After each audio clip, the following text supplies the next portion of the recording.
If we let him thus alone, all men will believe on him, and the Romans shall come and take away both our place and nation.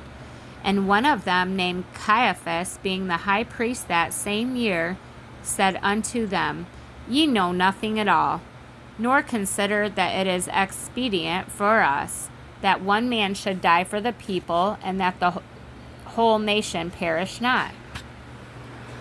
And this spake he not of himself, but being high priest that year, he prophesied that Jesus should die for the nation, and not for that nation only, but that also he should gather together in one the children of God that were scattered abroad.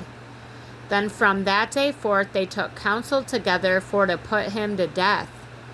Jesus therefore walked no more openly among the Jews, but went thence unto a country near to the wilderness, into a city called Ephraim, and there continued with his disciples. And the Jews' Passover was nigh at hand, and many went out of the country up to Jerusalem before the Passover to purify themselves.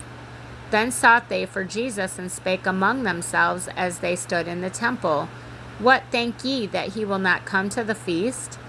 Now both the chief priests and the Pharisees had given a commandment, that if any man knew where he were, he should show it, that they might take him.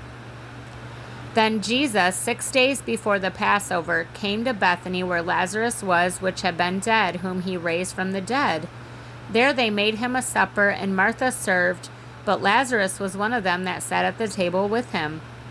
Then took Mary a pound of ointment of spikenard, very costly, and anointed the feet of Jesus, and wiped his feet with her hair, and the house was filled with the odor of the ointment.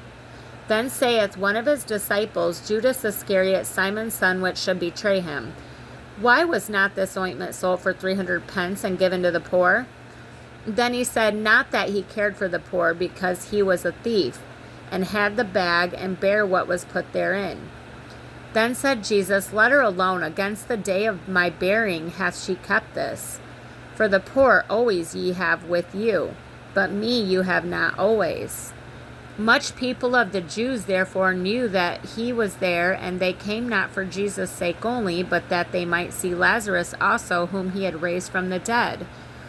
But the chief priests consulted that they might put Lazarus also to death, because that by reason of him many of the Jews went away and believed on Jesus.